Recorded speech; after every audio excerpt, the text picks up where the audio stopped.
Welcome, everybody. Welcome. I think we'll get started. Thanks for coming out on this cold night and joining us for the first event of the second half of the 2010-2011 NYU Reynolds Social Entrepreneurship in the 21st Century Speaker Series, an evening with Ashoka founder and CEO Bill Drayton. My name is Gabriel Brodbar. I'm the director of the NYU Reynolds program. And each year we identify, train, and fund 30 pattern-breaking visionaries from across 11 different graduate and undergraduate schools at NYU. And we also promote social entrepreneurship-related opportunities for the entire university community, such as tonight's event. I am thrilled, truly thrilled, to be able to welcome back to NYU Reynolds Bill Drayton.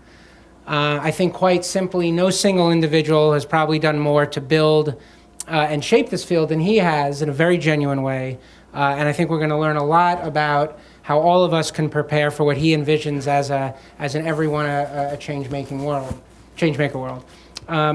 Tonight for me is also a celebration, I think, of the very long and important relationship between Reynolds and Bill Drayton.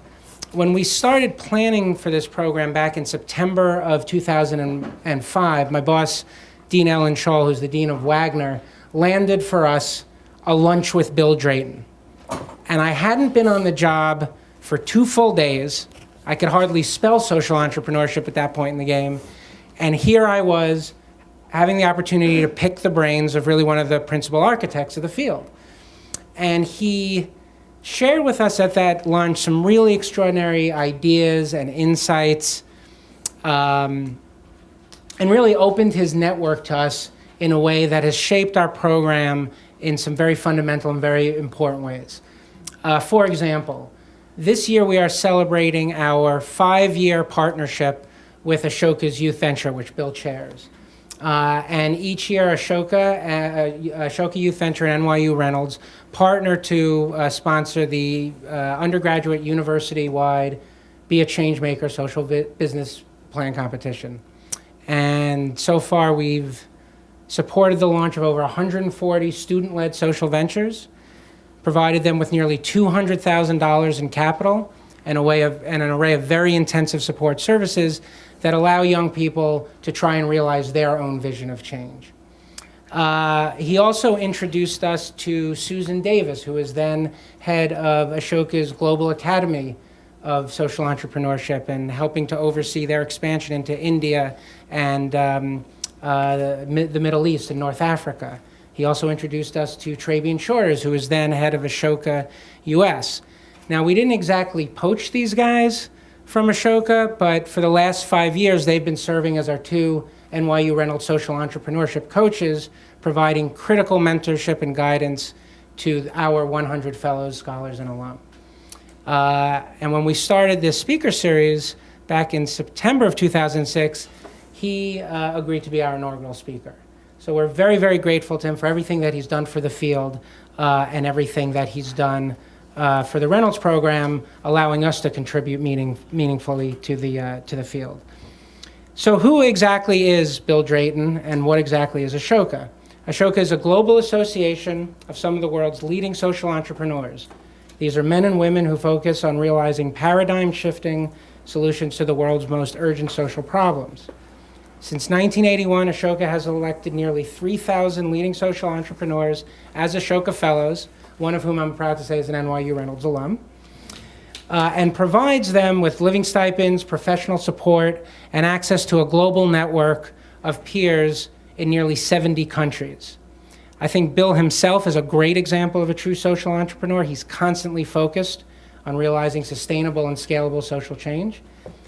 In high school, he created and built the Asia Society into the largest student organization in the US.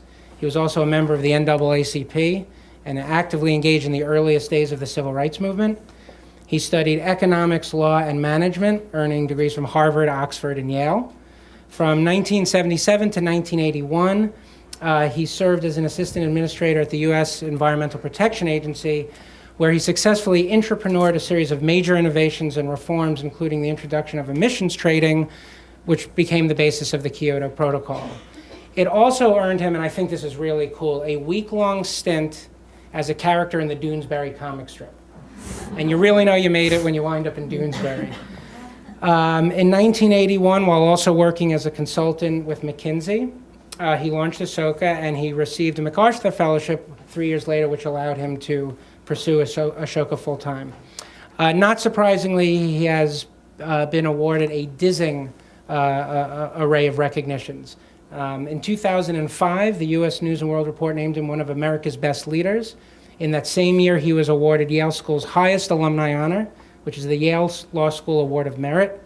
In 2006, he was recognized as being one of Harvard's 100 most influential alumni.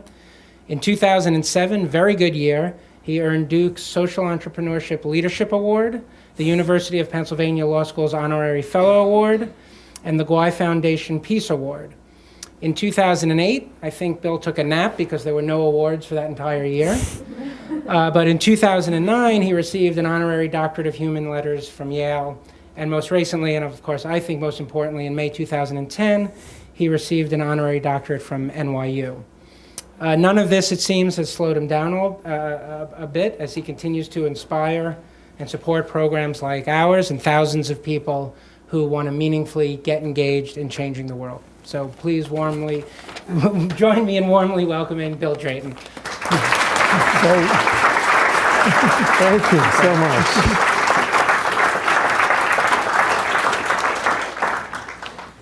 Well, as you know, changing frameworks is what really matters, and so that's why Doonesbury is so key. As Gabe has suggested, we're building a very close relationship with NYU because this is both a great university and a very entrepreneurial university. It's a very rare combination. And whether it's John or Gabe or Ellen or Peter, Will Baumol, we're working on a series of the next steps in that partnership where we together can help the world move to this new world, the world of an everyone a change maker, and away from the world of hierarchies and just a few people running everything. One of the reasons I'm particularly delighted to be here is that I hope that you will help us this evening and afterwards in figuring out exactly how to do that, how to bring this new framework to the different parts of NYU, to your own lives individually, to institutions, but very importantly, how do we build this partnership? So at the very last part here, I'm going to sort of outline some of the things that we're talking about, but very much with the hope that you will help us figure it out and then do it. So let me start with trying to articulate what this historical moment is. We've really only understood it in the last 4 or 5 years. I think we understood it intuitively earlier. And it's so powerful when you understand what the change in the framework we're all living through is. Because then you could see what you want to do, what's really important. And so what are the forces at work that are requiring this change? I think it's pretty obvious. We all know, at least intuitively, that the rate at which change is accelerating is still exponential, and it's now getting to a very steep part of the curve. The same thing is true for the number of people causing change or change makers. And the same thing is true for combinations of change makers. And not just combinations, but the number of combinations, their size, their complexity, their velocity. Those are all forces that are at work, and they're all going up exponentially. So that is forcing a set of historical changes. And that means that how we organize human society has to change. Now, many people here have read Kuhn and others about the nature of change. One of the things that is more clear than anything else, technology is important, But the thing that really causes the whole system to change is when you change the structure of human society. That is the most profound change. So when we had the agricultural revolution, we created a surplus so a very few people could move from hunting bands to Jericho. And they started living in a world where they needed to understand what they were doing. And so we invented history. And the great religious prophets came up because those people needed an ethical system that required and enabled them to make choices that would be in the interests of the larger community, where rules and enforcement were not enough. But 99% remained on the land growing barley so those few people could do poetry and wars. And we've had that structure now for millennia. A few people get to play in the game, and everyone else is doing repetitive functions and is being managed, or whatever nice verb you want to use, by the small group. Well, that is a model that is now really breaking down and isn't going to last much longer. But its inertia in our heads and the structure of our institutions is very powerful. So we have the assembly line. When we had the Industrial Revolution, that just recreated the old pattern. Now we know from Volvo that even automobiles, you do not have to do it that way. The work enrichment movement in the 1960s, since we're talking about Doonesbury and Trudeau and that great generation, showed that you could get much better results if you didn't follow that model, but we did follow it. Now,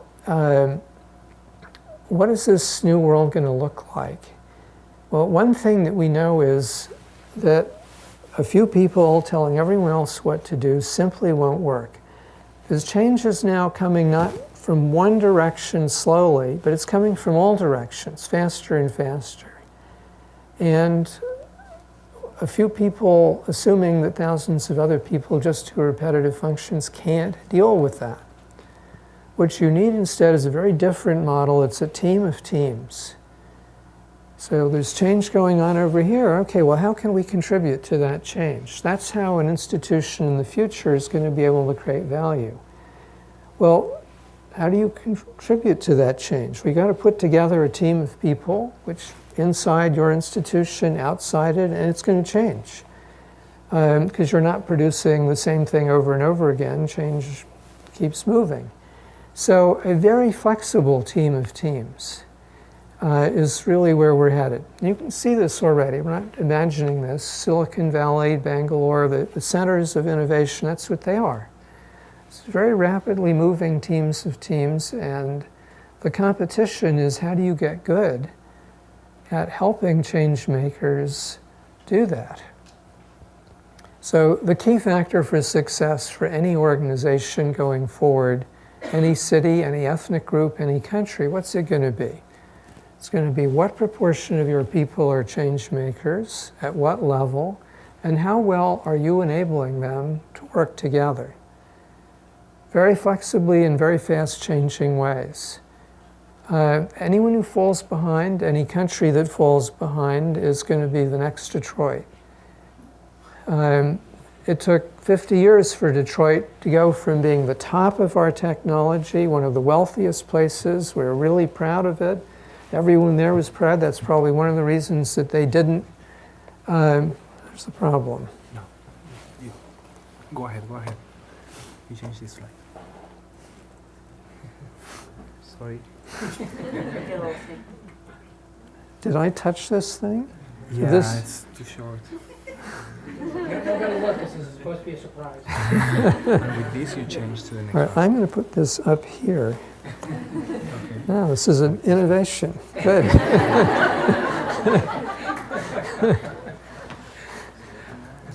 I do this to technology with total reliability, which is why I believe in human change being much more interesting.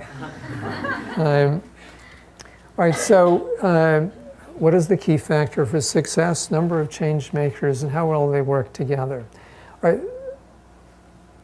Detroit was very successful. but they didn't adjust. And virtually all, I mean, you think about all the industrial cities, where are they now? A few of them adjusted. New York did. Not parts of New York, but major parts of it. That's very unusual. The danger for the US is that we don't adjust because we're too proud. We don't see the change. And I don't know if it's Poland or South Africa or Mexico or India, but someone is going to get this. And that same thing is true for companies. The first company that becomes an Everyone a Changemaker company, that's it for the competition, unless they adapt very quickly. All right, so what does this mean? It means that all of us, every human being, has to have a different set of skills. That means that the definition of growing up has to be different. It's not learning knowledge and rules. That comes from a static society. That's completely inadequate for this world. To be really a contributor, you have to be a change maker. Well, how do you get to be a change maker? You have to have the skills to do that. Empathy, so you can figure out what's going on and how to work with everyone. Teamwork, leadership, change making. And those are all 4 learned complicated skills. That's a different paradigm, a different definition. Our educational system is completely stuck in knowledge and rules. It also means that how we manage every institution, whether it's a university, a religion, a company, we've got to shift to a team of teams model. Now, I've just given you a quick preview. We'll go into this in greater detail, but if you think about this, this has profound implications for everyone here, for you as an individual. How are you doing in developing these skills? Well, you wouldn't be here if you didn't already have enough skills that you can develop them. But we're all going to have to work at this because there's nothing static. It's not taking the skills we have now and developing a higher level of skills, because a higher level of skills will not be enough because the curves are going like that. So we're going to have to keep working at it. And for those of you who are parents, who have young people you care about, are they developing these skills? Well, you'd help them if they were failing at math. Would you help them if they were not practicing change making? Well, the 15-year-old today isn't practicing change making. They're in real trouble.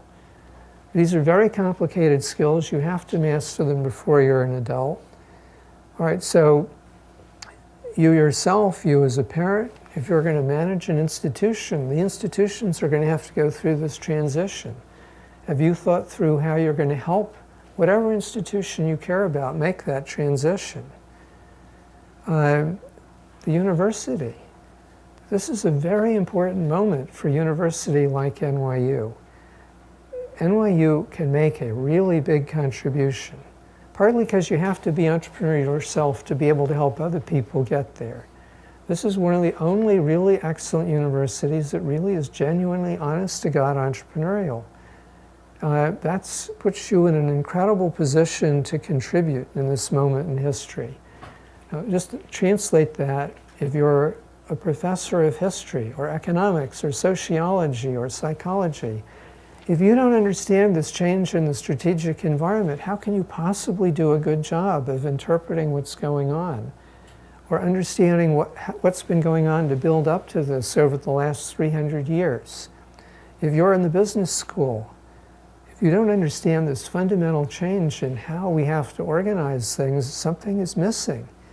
Well, that's the negative side if you miss the boat. The positive side of getting ahead of it, understanding it, working on it, contributing to it, you can have a really big impact now. And anyone in this room can have a big impact if you understand this history and decide, I am going to give myself permission to help this history. I'm going to make a real difference. And so my objective is to try to help us understand it. Ashoka is very privileged, all of us at Ashoka, because we have 3,000 of the world's best social entrepreneurs that we've selected very carefully over 30 years. I'm going to introduce you to some of them. They're causing very large-scale change. Over half have changed national policy within 5 years of launch. So when you're working with that group, you can see the patterns. So we're very privileged to see the patterns. And again, this is something with the university. One of the things universities does, it helps the world see patterns. It tests them, it researches them, it teaches them, it consults about them, regardless of the field. So let me walk you through a couple of building blocks. Social entrepreneurs are very important. That's why we focus on them. It's obvious that you need them to develop the new patterns. But they're important for other reasons as well. The world that I am describing will be very stable once it's in place. Everything will be changing, but the internal coherencies will be there.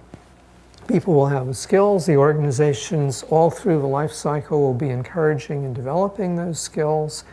We'll get better and better at creating the structures so teams can work together. I mean, the web is a great invention that helps that happen. That's part of its great power. The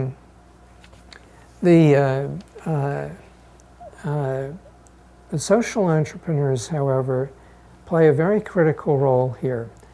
Historically, we've been able to more or less assume that the basic structures are stable, going fast. And so what's going to make sure that as the basic structures keep changing, that they don't go hurtling off in some ill-conceived direction? And right now, for example, I think privacy isn't a big problem. We have a real need for preventative surveillance. That's only getting worse, not better. Moore's law, 30% reduction in the cost of processing information every year. Well, we've gotten to the point where the cost is invisible. So Google and God knows who else can connect all the dots. Well, that's not particularly great for privacy. Imagine if the Tsarist police had that ability, instead of all those little clerks sitting in their coats cold with quill pens. The third thing that's not helping is that you got a lot of the entrepreneurs, the business entrepreneurs in the news and knowledge area have figured out, if we give people something, we get a lot of information about them and we can sell that. Well, that's a very powerful paradigm. Unfortunately, it's also very bad for privacy. Okay, so what's the antidote? And that's just one example. This will happen time and time again as the systems change faster and faster.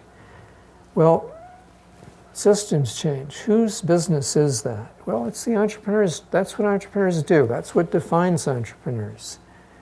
That's why we use entrepreneur versus change makers. The Dental Association of Fairfax County needs to get better. Okay, you need change makers everywhere. But the entrepreneur's job is to change the systems.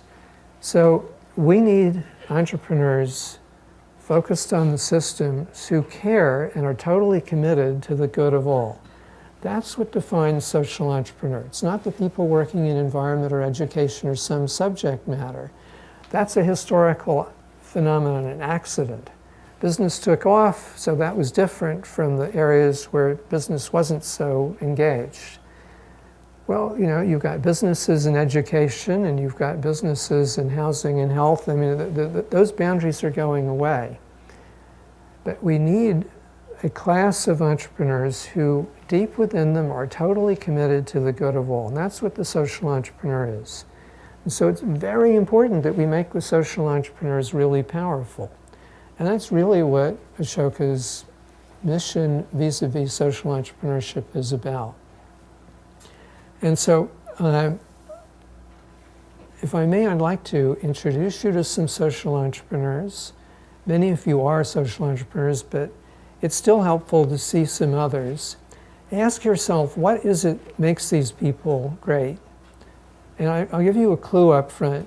It's not that they're astrophysics types. They have come up with solutions that are not that terribly complicated. But they gave themselves permission to see a problem and then just persist until they find an answer. And the first time you see the answer, it's sort of right, but you got to keep working at it for a long time iteratively. So these people gave themselves permission and they worked and worked at it. So anyone here, anyone in this room could do this. So when you see these stories, don't think these people are really special. They are, of course, but the main thing they're special is they gave themselves that permission. We want everyone in an Everyone a Changemaker world to give themselves that permission and to have them really have the skills to do that. That's the world we're heading to. Now, the social entrepreneurs at the moment are a class of person who focuses on the good of all. Once we've gotten through this transition period and all the mess and pain that's associated with transition periods, of course everyone is going to be motivated the same way because they have to be. The system is going to give people those skills and at every step encourage and reward it, but we're not there. So right now, we've got to really help this group of people. So let me introduce you first to Mary Gordon. I think a number of you know her. She's a Canadian fellow. She was elected a little over 4.5 years ago. At that point, she had 2 classrooms. She now has 14,000 classrooms in 5 countries that have taken up her idea. What set her off? She saw children coming to her class who had no response to other children that made them uncomfortable other than aggression, which of course invites aggression back. And every time you go through that cycle, it gets deeper. And the probability of those children being able to function in society goes down, and the probability of the school being a horrible place goes up. She said, this is a bigger problem than my lesson plan. She gave herself permission to solve this for all schools. So it had to be a simple solution. So what does she do? She brings an infant less than 1 year old, plus a parent, usually a mom. The infant wears a t-shirt, the professor. The professor resides on a green blanket. The first graders, second graders, whatever, sit in a circle around, and the students, not the teacher, have the responsibility of figuring out what is the professor saying? And then what is the professor feeling? And there's a set of exercises. This is quite purposive. Well, bullying rates come down and stay down because learning empathy is a learned skill. But the one thing that all of us have absolutely evolved through however hundreds of thousand years we've been evolving is we are a social species. That is our great skill. We're not particularly strong or beautiful, but we work together. And we work together in bigger and bigger groups in more and more complicated ways. The team is an incredibly complicated structure. It's completely different from the phalanx and the hierarchy. That's what makes us really brilliant. So every infant is born wanting to be a part of society, and they are willing to work at it. They'll work at this for decades to learn language. Well, now they've got to learn these social skills. Any child that does not master a very sophisticated, complicated level of empathy will be marginalized because they'll hurt people, they'll disrupt institutions, they're out. No one cares about their computer science. Knowledge and rules don't help you if you don't have this skill. That is something that very few elementary school principals or teachers or administrators or policy people or parents understand. We can change that in the next 5 years. And one of the reasons we can change it is that Mary showed us how to do it. This works. It's a few hours a month for 8 months. It doesn't cost a lot. It doesn't threaten the teachers' unions. But it gives these children the opportunity not to be thrown out in life. There is nothing more cruel or criminal allowing that to happen to any child. They can't get along with just rules anymore. They have to master this skill. So our job, all of us, is to how do we change that framework? And that's one of the areas, an example of how NYU, Ashoka, all of us, that's a job we have. Where is the School of Ed? Think about all the opportunities to contribute to this. So that's one person who gave herself permission. Ibrahim Sobhan is from Bangladesh. He is one of these serial entrepreneurs, and I'm only going to give you a few of his, maybe one of his ideas. He found that what happened in the typical rural classroom in Bangladesh, which was half an hour long, teacher comes, calls the roll, grades the papers, has 7 to 8 minutes to teach and give the next night's assignments. Okay, so the rich or middle class kids, they hire the teachers, there's tutors, the other kids don't get that, their parents can't help them, they may not have money for kerosene, they fall behind, they're humiliated, they drop out after a couple of months, and their younger siblings don't come. Ibrahim has no privileged background. His family was his village background, no land, he was very poor, but he's an entrepreneur. And he gave himself permission to change the system. So one of his devices is he persuades schools. At the end of his first 4 years, he had persuaded 7,000 schools. You try to do that here or anywhere else. To double the length of the class, cut the number of classes in half. Teacher comes, calls roll, teaches for 20, 25 minutes. The kids go and sit in a circle outside. Many little circles of 8, 9 kids, and they do the exercises. They grade them. They help one another. No homework. And they also do businesses, starting with making soap in first grade, going up to diesel pump set repair. Now, think about this for a moment. The kids are having to work together. They are practicing empathy. They are learning teamwork. Furthermore, they're highly motivated because they're in charge. You begin to see some parallels in these stories. So UN statistics on Ibrahim is the 44% increase in rural enrollment, dropout rate cut in half, model gone to Brazil and India. Jill Vialet is a US Californian fellow. She's bringing recess back. The key to her methodology to make recess educational and acceptable and wanted by principals is group play. Well, what is group play? Group play is where kids practice empathy.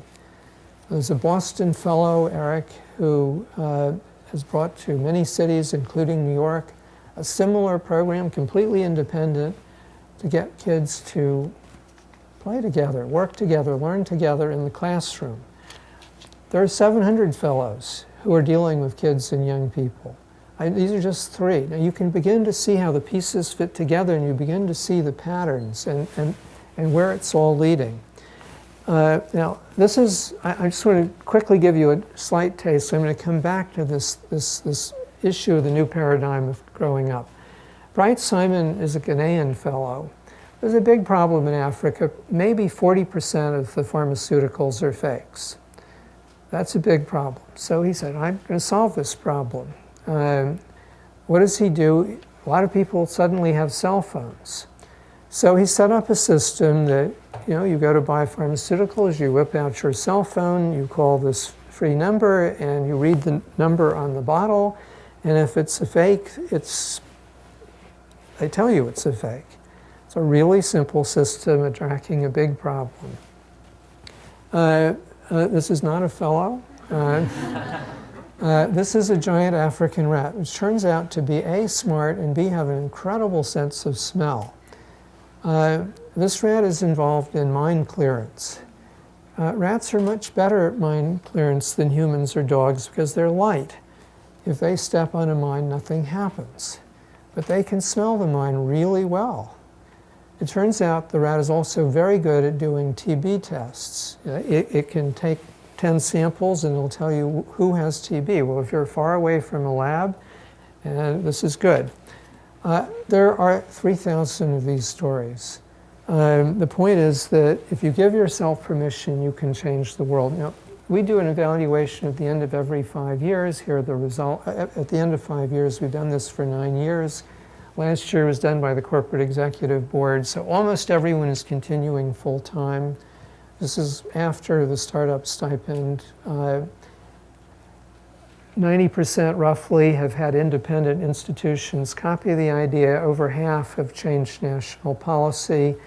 We don't have 9 years, but last year the corporate executive board said 76% have changed the pattern in their field, an average of 3 times at the national level.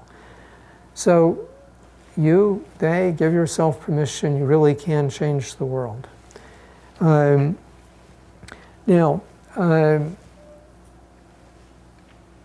individual entrepreneurs are really important. One of the things we've learned in the last several years is that there are several things that are more important. Building a community multiplies our impact. So one fellow in Indonesia figures out how to grow mushrooms floating on wood chips on top of rice paddies. Suddenly you have a new crop without any more land, which is a really attractive idea. Well, this guy, Yuan, really did not want to spend the rest of his life being Johnny Mushroom Seed.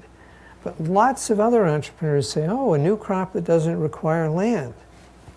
So there are many ways that entrepreneurs can work together. This is part of being a global team of teams. But the most important thing, this is something that we've only developed in the last couple of years, and this is one of the foundations for an NYU Ashoka community collaboration, is we have come up with something that has never been done before that's incredibly powerful, which is collaborative entrepreneurship. When you say the word entrepreneur, you almost by definition think of one person who upsets everyone around them. But it's much more powerful to have hundreds of the world's best entrepreneurs working on a field from all over the globe working together. But that, of course, what we're talking about is building a team of the best entrepreneurs working on an issue when it's ripe. This is part of building a global team of teams. This is a really important team. This is the group of people who are working on the structure of whatever field they're dealing with. When we create a global team of the best entrepreneurs working together, allied to the best universities, the best business partners, we have something the world has never seen before. And it gives the entrepreneurs who are in it for the good of all real leverage in the system. So this is new, and I'd like to explain it a little bit if I could. Let's take the group of fellows that I introduced you to begin with, Mary, Ibrahim, and Jill. They have made something clear that is a framework change that we want to bring to the world, and we need everyone here's help. Over the next 5 years, we would like to make sure that the old paradigm of success in growing up as knowledge and rules is finished, that the new paradigm has become the new paradigm, that we've got to make sure that every child masters empathy and every young person, which means roughly 12 through 20, is practicing being a change maker.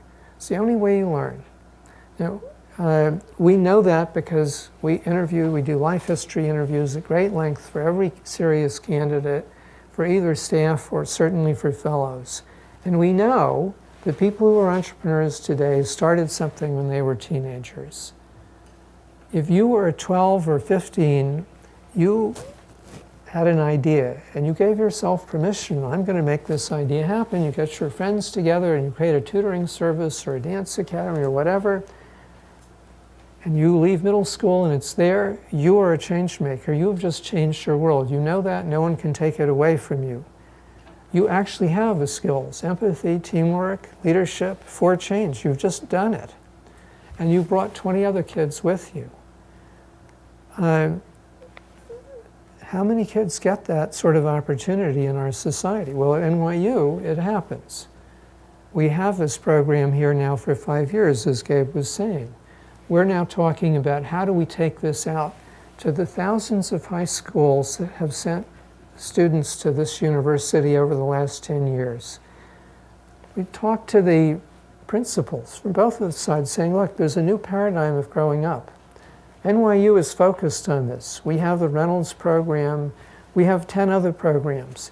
But this has got to start earlier. It's got to start with you and your students and your parents and your teachers. And all we ask is share this information with them, and we will do for your students what we do for the NYU students. We have a program, if any student has a really great idea and they have the permission, they've given themselves permission, they're going to make it happen, we'll help them make that happen.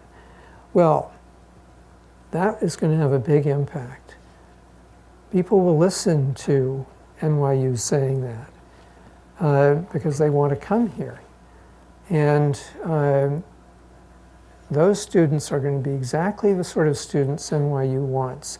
All the faculty here, those are the students you want to be working with because they're going to be the most fun.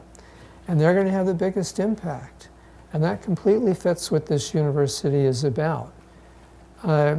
So now, the fellows I was describing is the step early, the first three is the step earlier.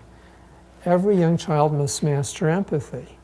Well, how together are we going to go and make sure that 80% at least of the elementary school principals are going to know this in 5 years, and they're going to know what to do? Well, if they're doing something, what is entrepreneurship? You know where you're going. Okay, we know where we're going. Then you have to figure how to get there, the jujitsu force that'll tip the society.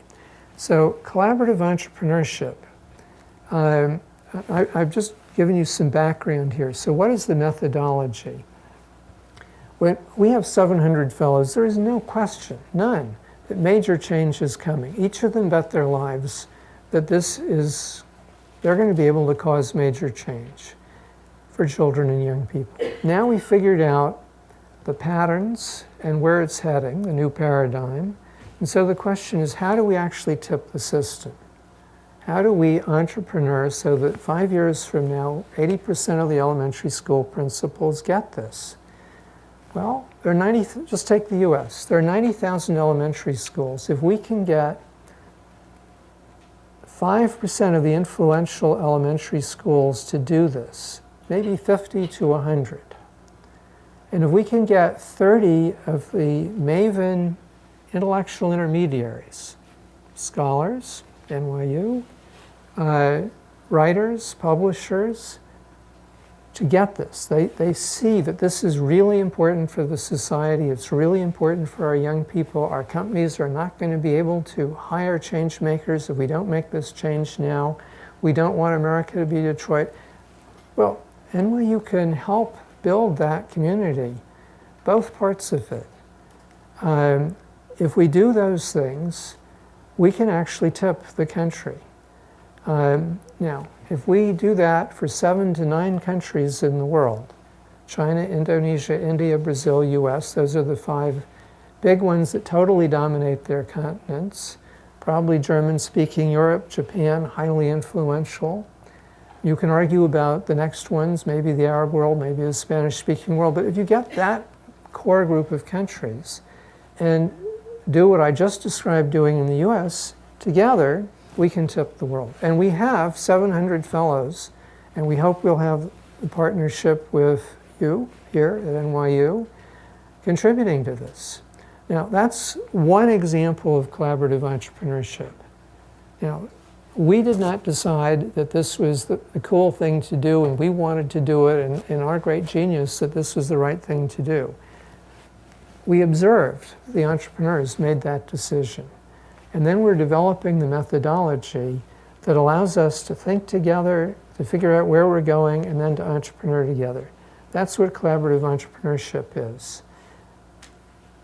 Every one of these, and I'll give you one more example, is a new body of knowledge that's profoundly important, knowledge leading to action.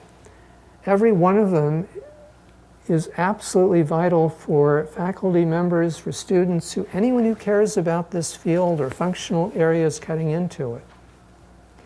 If you care about development, if you care about poverty or psychology or economics or history, or if you care about the future of business, you've got to worry about this, just this simple idea.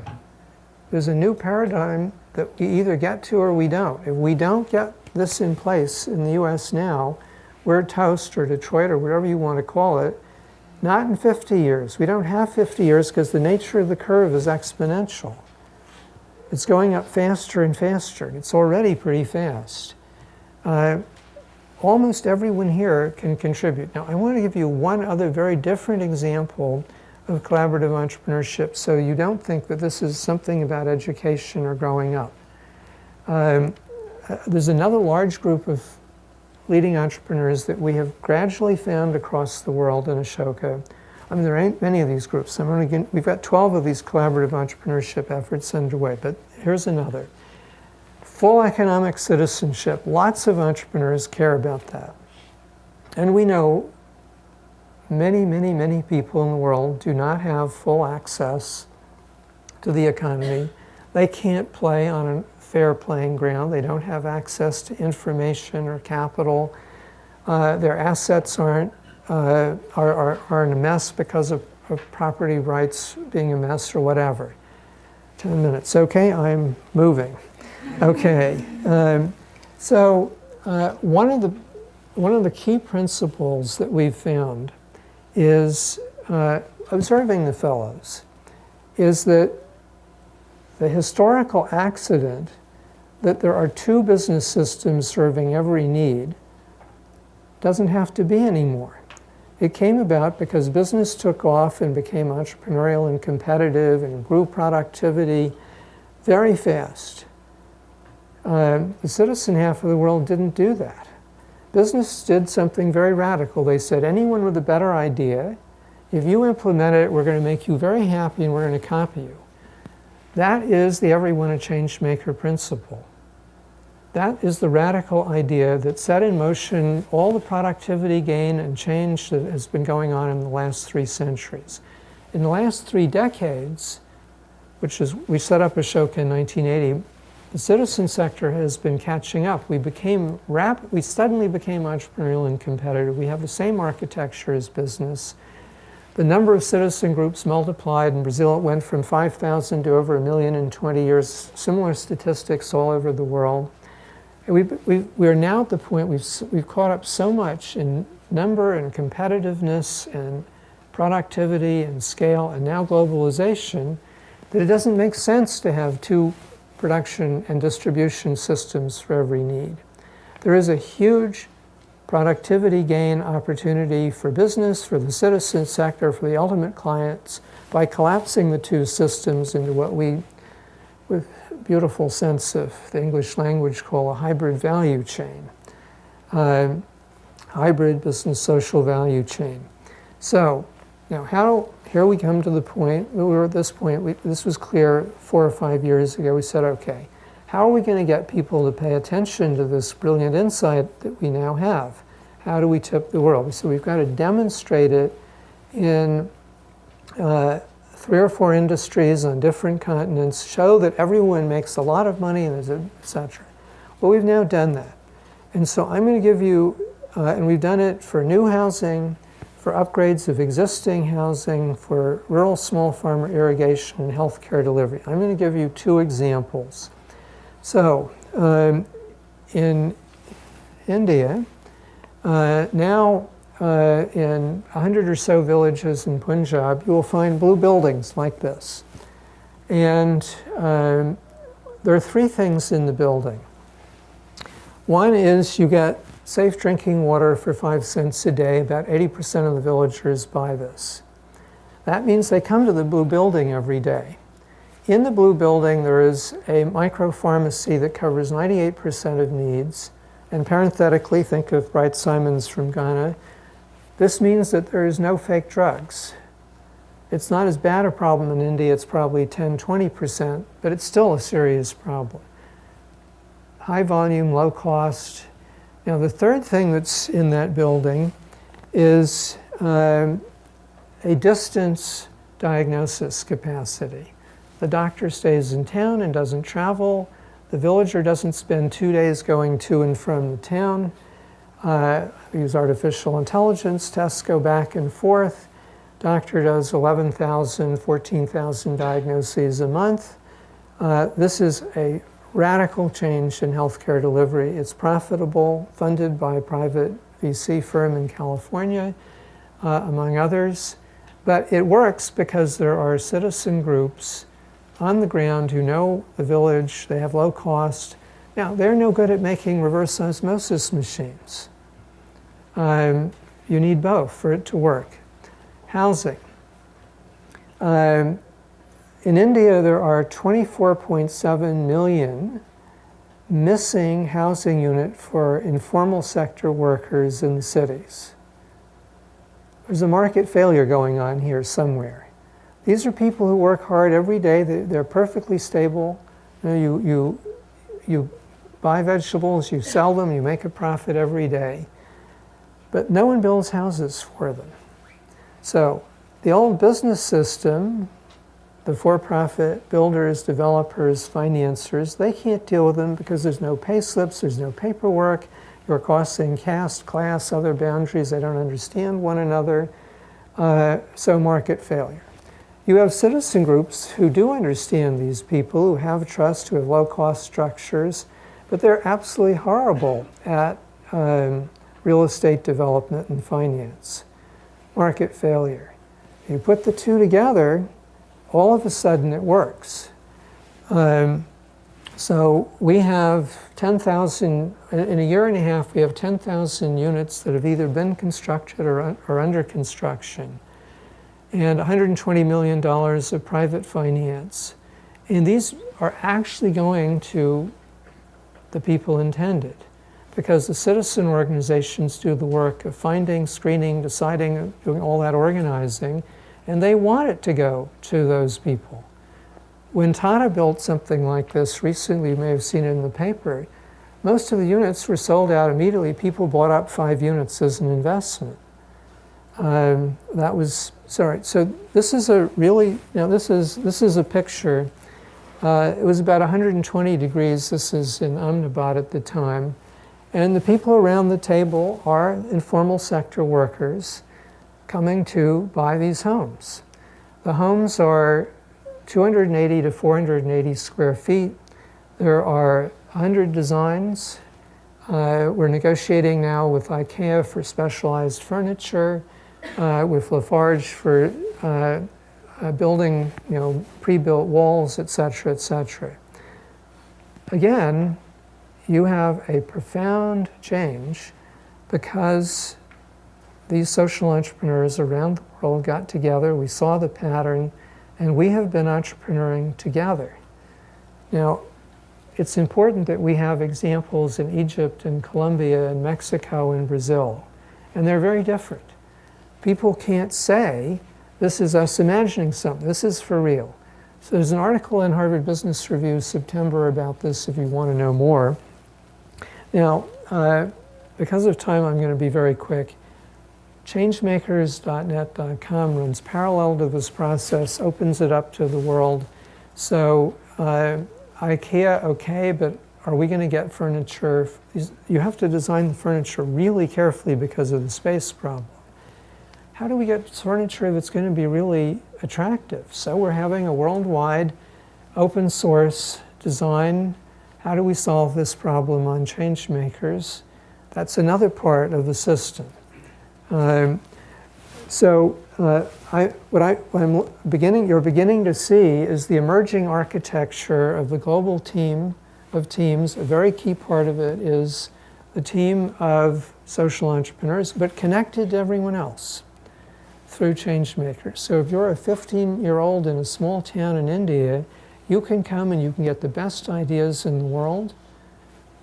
You can write about it. You can start your own youth venture about it. If you're a government person, if you're a journalist, you can use this as well.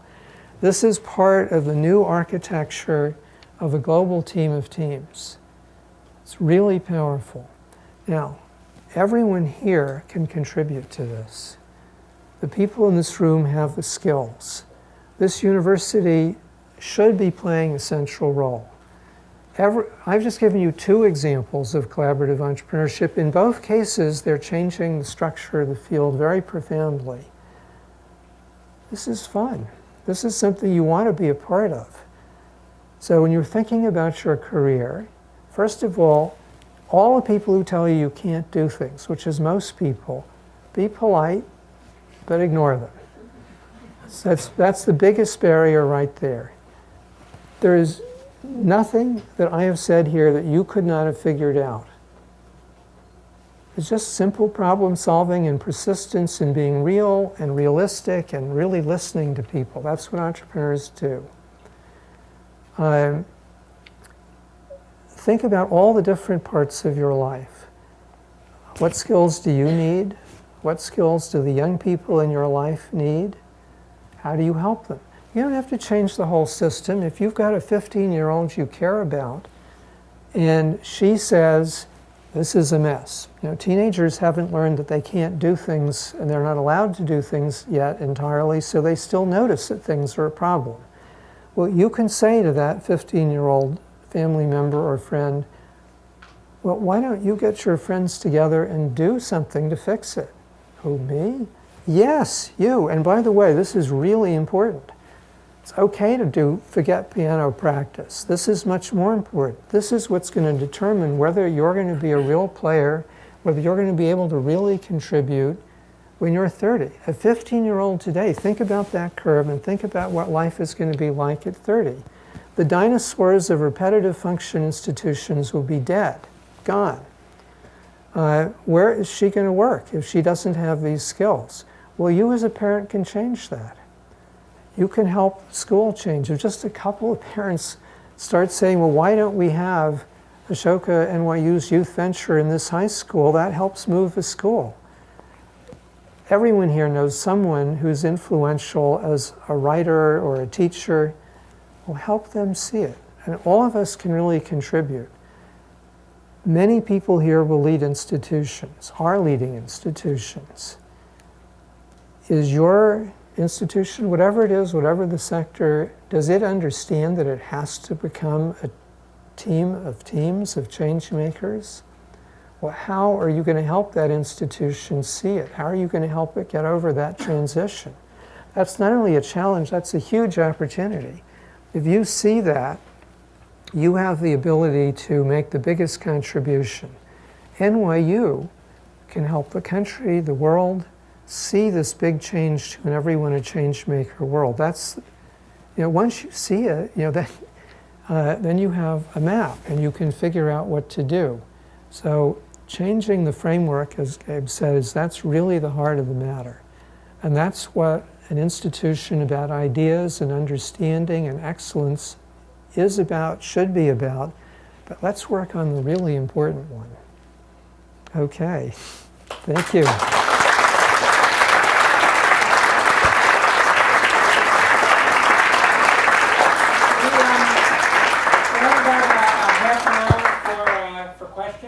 So if you have a question, just raise your hand and Courtney will come by with the mic. And I would imagine that there's a lot of folks who have questions. So if you could just say your name, maybe get right to the question.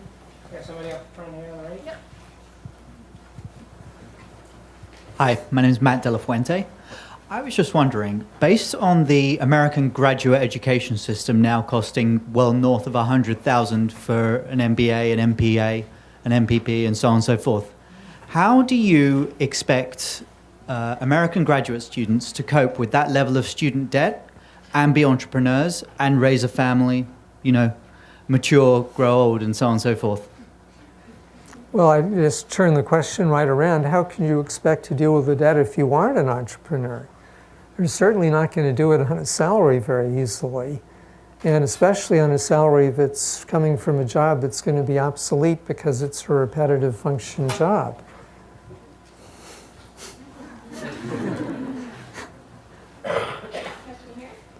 Hi, my name is Sophia Mead. I'm taking a social entrepreneur class here at NYU right now, and their focus is very much on sustainable businesses or NGOs that maybe hopefully make a profit instead of changing problematic paradigms, as you say it. So I was wondering, what then is social entrepreneurship? Am I learning the wrong thing, or is there like a link between the two definitions? Thank you. Thank you for that. There is a gigantic confusion going on. And it's when something new and it's moving quickly, the language is a mess. We had to invent the phrase social entrepreneur. And, for a long time, people looked at you sort of glassy-eyed, and the really smart ones said, oh, that's an oxymoron, which was very annoying. And so right now we have a huge confusion over social entrepreneurship and social enterprise, and there's ideological people, some very conservative people, for reasons I can't even begin to understand, think that social entrepreneurship is bad because somehow it's not business, and this is all crazy. So I think that part of the confusion is that we used to think about the sectors as being defined by what they do.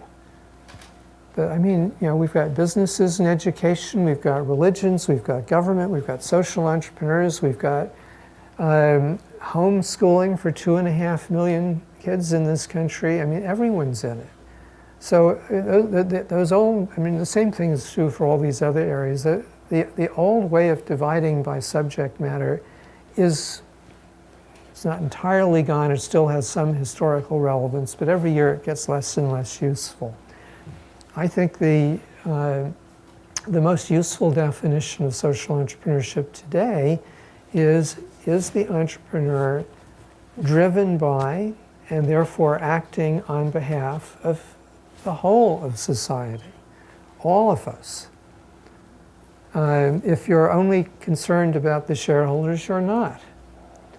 If you're only concerned about advancing one ideological or one religious view, you're not.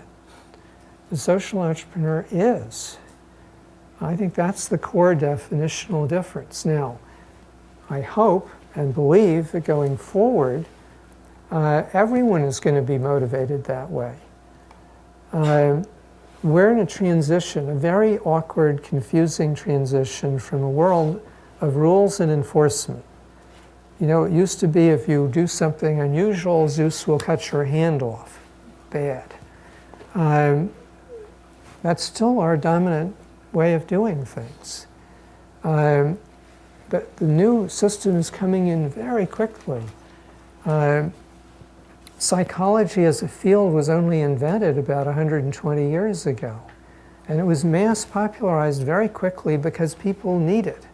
As they're moving to become a part of an everyone a change-maker world, well, the faster change goes and the more pieces that are moving in more complicated ways, the less and less the rules cover. So you have to have this empathetic skill. Well, it's a very confusing process because so many of our systems are still rules and enforcement. I hope and believe that where we will end up is that we will all be good at empathy. We'll be highly rewarded at every step in that way. That allows us to be a very flexible, fast-moving, I'm not quite sure what the right word is, but a unity and diversity, an integrated, decentralized world of everyone being highly collegial, highly empathetically ethical, good people, but also powerful and moving quickly. Once you get there, it's much more coherent. Right now, it's a mess. And you have a lot of people who don't get it, who don't see it, who don't have the skills, who are angry, who are threatened.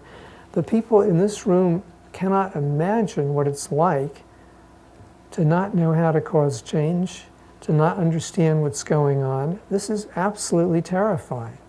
And so, of course, people want to go back to the old ways, and they get angry at the people who they associated with causing them this comfort. There's terrorists and fundamentalists in every religion, in every corner of the world. This is part of the transition.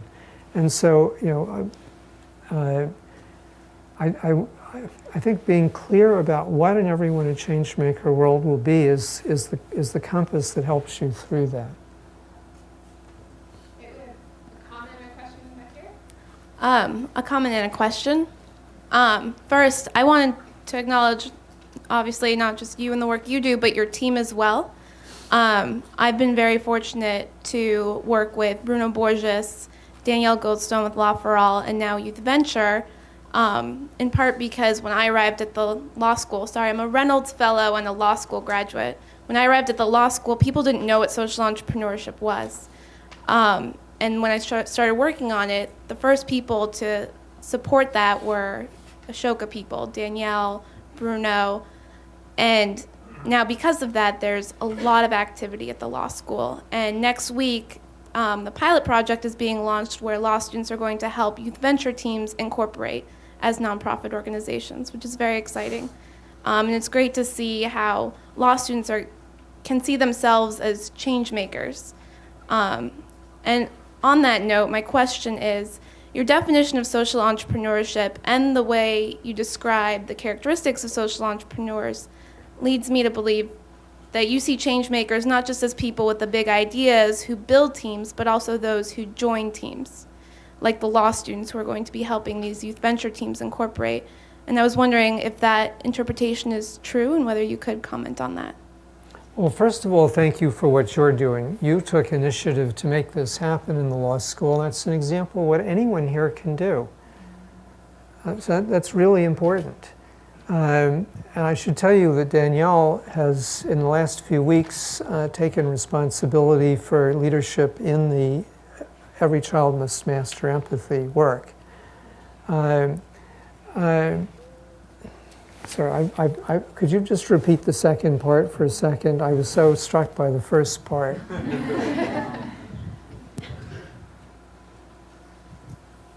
Yes, I love Danielle, by the way. The second part It's is easy. Your definition of social entrepreneurship and the way you describe the characteristics being empathy, teamwork, and leadership seems to suggest to me that a change maker is not just someone with a big idea who builds a team, but also someone who is captivated by another's idea and joins the team. And I was wondering if that interpretation was correct. Oh, absolutely. And the interpenetration of teams is only going to increase. And our skill at being able to have to be parts in varying degrees of many teams is going to increase with time. It has to. Ashoka is contributing to this, but everyone here is contributing. We're working on the partnership with NYU, but we're working all over the world with thousands of people. And of course, at this moment, you have to ask, all right, well, who are the right people that we have to work with? Well, all of a sudden, finding out how we work with the people who are influential in the 50 to 100 most influential elementary schools becomes really important. I had never thought I would ever talk with such people personally before, but now they're right central. And yes, so of course, that's empathy, teamwork, leadership, change-making.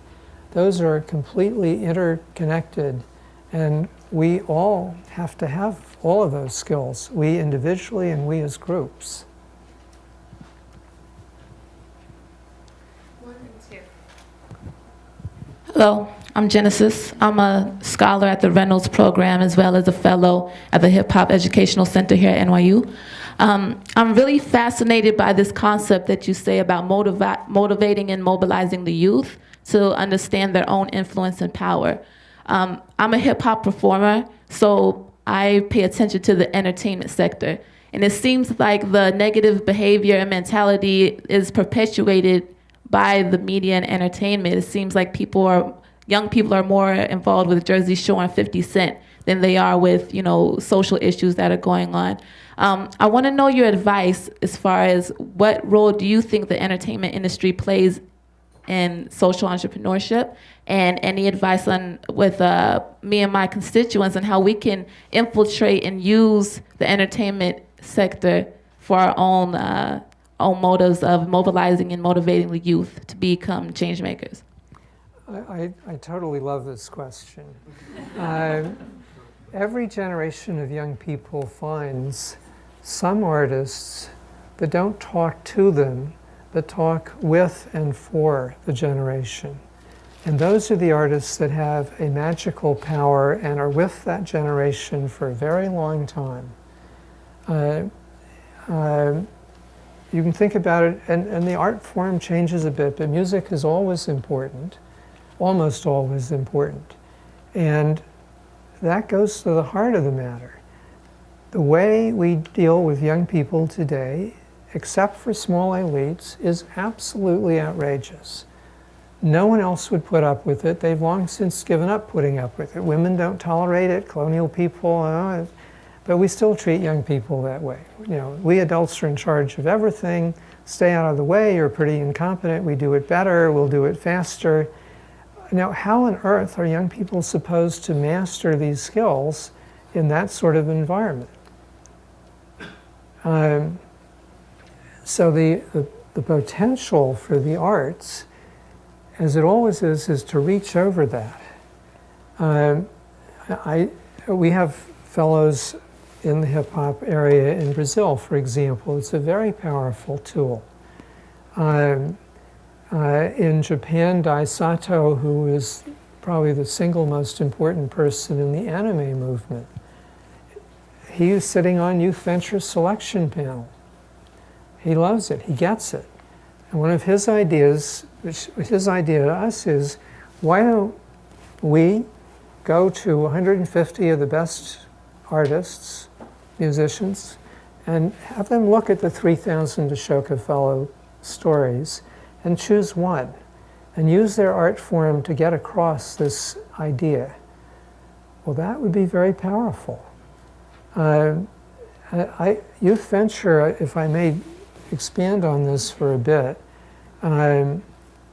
is designed to be like the civil rights movement or the women's movement to end this craziness. We have to do this. And to the degree that artists can help, that's a really important part of getting there. But we need to have a lot of other people helping. And our strategy, this is again, you know, the core strategy when you're trying to change the world. In a middle school or a high school, what's the heart of the matter? Who's going to change that school most effectively? It's going to be students. Women's movement had to be led by women, the national liberation movements by people from India or Ghana or whatever. Same thing with young people. They're the ones who have to change most. The youth cultures has to stop being cultures of incompetence and non-initiative. People have to learn these skills. They have to help all their friends, help change, you know, our job is to help that happen. If we can help two kids in a high school or a middle school have their dream, put in place a team and leave it there in the first year and 3 in the second year, we've got it. Very probably you can tip that school, then it becomes normal. And kids recruit and train and respect and reward one another for doing this. Each time that happens, it's a key building block. Well, the arts can help with that a lot. How do we get these stories across? Same thing with young people as with adults. The biggest barrier is thinking you can't. How do we get young people to give themselves permission? If I may, I hope I can do this right, I'm going to share with you some youth venture stories. This is an Indian youth venture. He comes from a criminal tribe, meaning historically the tribe was associated with criminal activities and therefore the police were always on their heads. Living in a slum area in Bombay, he got really tired of this, so he organized the kids into a cricket league and then invite the police to come afterwards. Well, you know, he's very powerful. He's going to be a change maker for life, and a lot of the kids in that community are going to be change makers. This is a young Californian who experienced that the adults didn't always get along on group lines. And this is a problem for her as a young girl growing up in a small town in the Central Valley. So she created a web organization which is in 10 countries and now has some thousands of kids, how do we deal with this? How do we help the adults get over this? How do we deal with it? She's having a big impact. Charlotte is from New Hampshire, and she said, look, let's help older people learn how to use computers so they're not isolated. They can actually communicate with their grandchildren. Now, we have thousands of these stories again. We want 100,000 young Americans every year to have a dream, to build a team, make it happen, to know for life that there are change makers and bring 20 other kids and help with the tipping of those schools. We need to break the framework that's there, that you can't. The arts can help with that a lot. Telling these stories will help. We would love it if if every young American heard 10 stories from credible places. You go to Best Buy, you see it in 10% of the televisions, you go to the movies. Well, you know, if we can get some of the artists to tell these stories, if we can get 10 of the best punk rock bands to be talking about this on their websites, that would make a big difference. So help us. Good. Hi, I'm Jason, Jason Lindy. I am currently actually a finalist in the Reynolds Scholarship, so fingers crossed. But I wanted to actually pick your brain because you mentioned earlier about the failure of Detroit, actually, and sort of the city pride that went on there. And kind of when I look at and you mentioned what happened with the change in New York when it went from industrial to kind of post and the art there is a lot of art and really interesting things going on in Detroit right now. And it's kind of even the beta space of a lot of urban agriculture, which is kind of the field that I want to move into. And I wanted to know, from these kind of failed systems that you're seeing, don't you think those are also ground spaces for entrepreneurs? Because you're mentioning a lot of schools and kind of institutional systems set up, but aren't like failed systems another way to get entrepreneurs to kind of grow? Well, Detroit is doing something pretty smart. They're inviting the entrepreneurs in. That's a really good move. Now, one of the key insights of Michael Porter's strategy, Harvard Business School, is that there are strategic diamonds, he calls them, where you have a critical mass of people who reinforce one another. In our language, that's an island of this new world. So Silicon Valley is a big, powerful island. If you're a really good change maker, you don't really want to go to Detroit, probably, or Sioux City. You want to go where the best change makers are and the institutions that will allow you to fly. Now, if Detroit can figure out how to make that change, that is totally fabulous. And we think one of the best ways they could do that is start with the kids there. The Iranian Americans came to us a few years ago and say, how can we be as effective as the Indian Americans and the Jewish Americans? I said, well, what proportion of your kids are going to be change makers when they grow up? That's really what's going to determine it. They got it. So again, we have to be realistic. The US has a great advantage because we have been a magnet for these sorts of people. We don't want to lose that. It's very hard to regain. Detroit has a big uphill to go. And that would be tragic if that happened here. I think we have time for about one more question, so I'll hand it over. Hi, my name is Raina Aronowitz, and my question is based on the role of capital. What opportunities or avenues do you see to better align incentives for more capital towards social enterprise? Let's start with the hybrid value chain example. I bet you know finance, so you can please do the math because I am not going to do it. If 10,000 units costs $120 million, what is the capital that's needed to build 24.7 million units?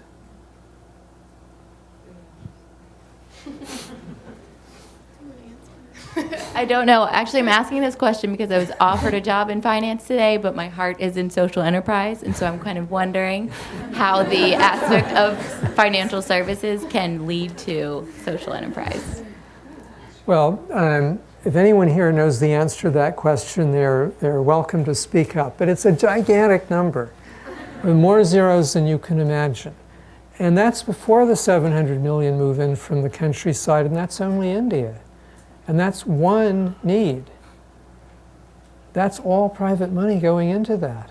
That's good money. Now, I'm not against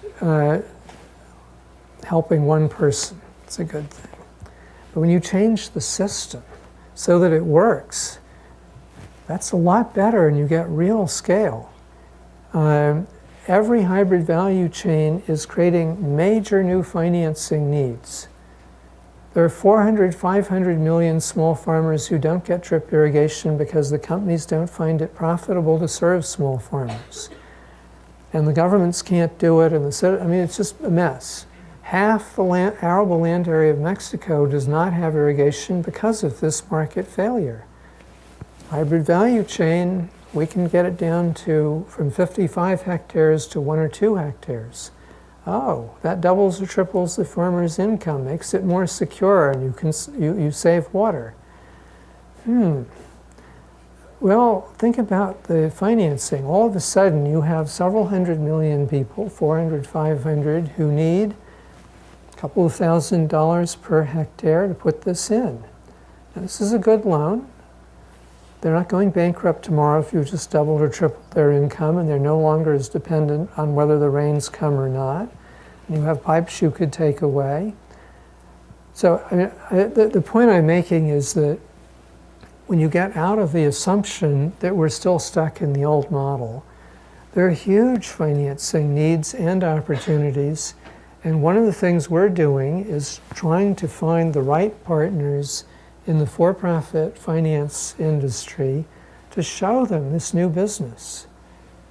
We can see 35 to 45 new products plus a dozen services that together constitutes a gigantic business. The first, if JP Morgan or Deutsche Bank, whoever gets there first is going to leapfrog ahead.